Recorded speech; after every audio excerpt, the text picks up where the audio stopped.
Looking again at the city of Philadelphia here, and we have all those parcels that Craig brought in, and they have all the zoning information he brought in from that table and attached to them. And we have a rule, and I kind of demoed this briefly, but I wanted to show it again. We have a rule that generates the zoning volumes related to those. So the step backs, the setbacks, and the maximum heights. So we can select all these parcels and we can generate, this is according to the regulation, the maximum build-out you can have for the city. The yellow areas are commercial, the purple areas are industrial, green areas are residential areas. We can change that. We can go in and modify our zoning. So we've selected a set of buildings along the river here. We want to make them into commercial. It just goes in, very quickly change it to commercial. We can change their maximum height. We can change the step back, the setback, right? And these forms actually adapt to that very, very quickly. But these are not, it's not just visualization, right? This is in City Engine. We can take all this data, bring it out, and put it back into the geodatabase. So here they are in Portland. And then we can compare them against the existing buildings. Now, what you might notice is there have been a few exceptions in downtown.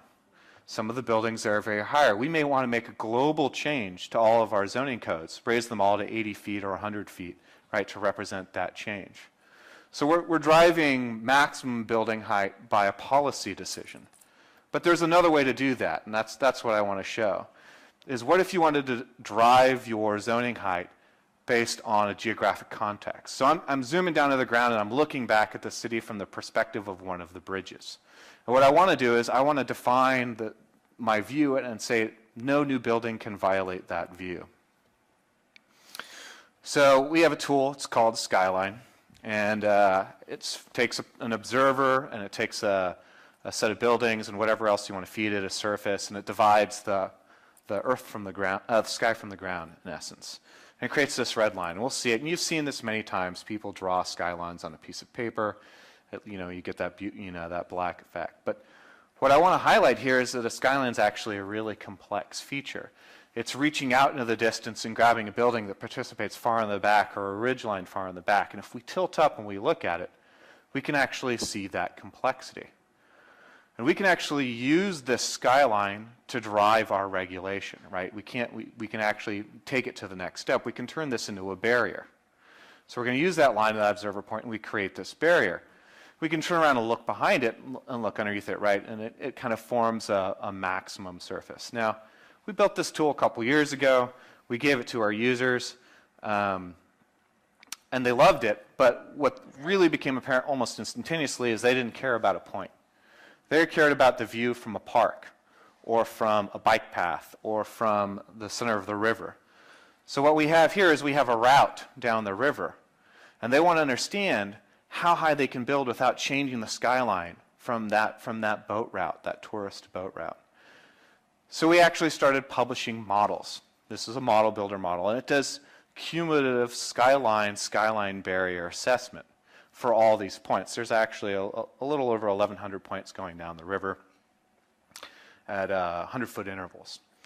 And then it creates this kind of huge database of skylines and skyline barriers. We wanted to combine those together into something that the city could maintain in their database and use to compare against in the future when they got proposed designs.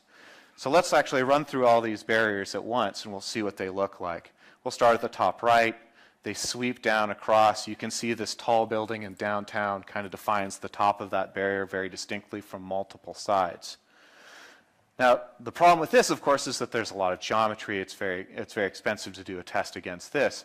But we can sample this and turn it into a surface, an elevation surface that they can maintain and keep. In this case, we did it at a fairly rough sampling rate, just 30 feet. The blue areas are low, the red areas are high. And if we flip around and we look behind this surface, we can see that the buildings define, in essence, like caves underneath this surface. So these buildings, right, they may be zoned for 4-story or 5-story, but we could change that. We could change the zoning height regulation rather than be policy-based, be geographic context-based. So basically a geo-based design decision about how we're driving our policy.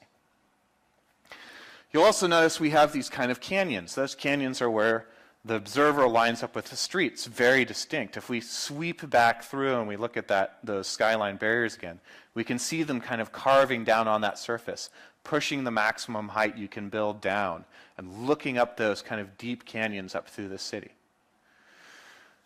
So we've shown kind of a pre-design, policy-driven analysis. We also showed kind of an assessment that you might do while you're doing design. But one of the things that's happening is of course, policy is evolving. So some cities are starting to define the percentage of sky you can see, and other cities have done this. At 60, if you imagine, if I'm standing on the sidewalk and I look up at 65 degrees, some cities say at 65 degrees and above, I can't have a blocked view. I have to be able to see the sky at that angle. Well, that's one way of doing it, but it's interesting. If you do that in a city, what you wind up with is a whole bunch of buildings with pyramid-shaped tops, because everybody wants the maximum amount of space. So then what you do is you make an exception for an architect who's really creative, and then you wind up with a city that's 70% exception. So how do you create a policy, a law that's flexible enough to do that?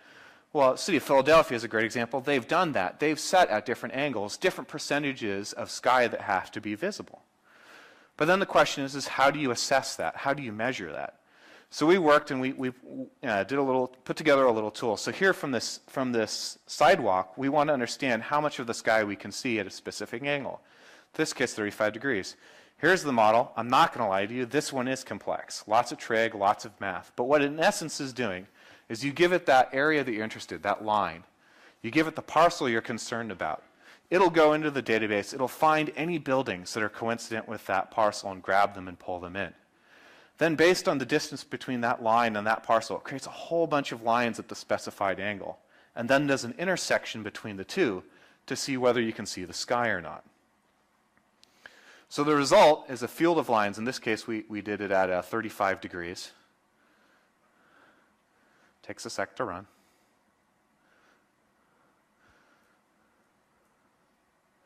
And the lines that are blue have a clear view to the sky. The lines that are red have an obstructed view. Well, the city in this case, like city of Philadelphia, they might have different percentages at different angles. So we took that tool and we just replicated it into a larger model, and we ran it for a whole series of angles, 15 degrees to 85 degrees. So this is that model. Now here's the great thing about these models. You're looking at these and you're going, oh my God, I'm not doing that. That looks really hard. But the great thing about the urban information model is that we're going to wrap these things as templates. They're built on a standard data model. We build the template to do the analysis. We provide you that template. If you follow that data model, you just run this. You're not going to see this crazy model. You're just going to see the few inputs like the first model that we showed you that you're actually interested in. So we run this model. It generates that whole sweep of lines, 15 degrees to 85 degrees, and then does that intersection. Great. Red is blocked. Blue is not blocked. We can look at it and kind of guess, right? So at the lower angles, it looks like, I don't know, 60%, maybe 70% obscured in the middle, like 40, and the top not. And then we can quantify that. One way we can quantify it is a graph, right? So here we have a graph showing the different percentages of obstruction. So we realize at the lower levels it's 35, at the upper levels 100, in the middle it's 55%, right? Or we can produce that in a report, right? We have a whole reporting framework now where we can actually do a formatted report with graphs and stuff embedded in it. So again, what we're talking about is pre-design, building of geometry to test against, during design, geographic context of the heights of buildings, after design, assessment of buildings to see whether they meet the requirements.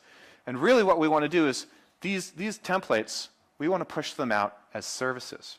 So the idea is not that the city takes this and runs this when a contractor comes in or a developer comes in and gives them a building. This should be a geodesign service that's available to that developer. And he goes in, and when he designs a building, he says, I'm putting it on this parcel. This is my setback. I put my building in its real place on a web-based application. I select the street I'm interested in. I run this analysis, and I see if I comply. And if I don't, I change my building before I even submit it to the city. Let's take the city out, and let's empower the designers to actually do this kind of analysis on a service basis so they don't have to necessarily know the software. But as long as they follow the data model, as long as they're using the services, right, they can utilize this.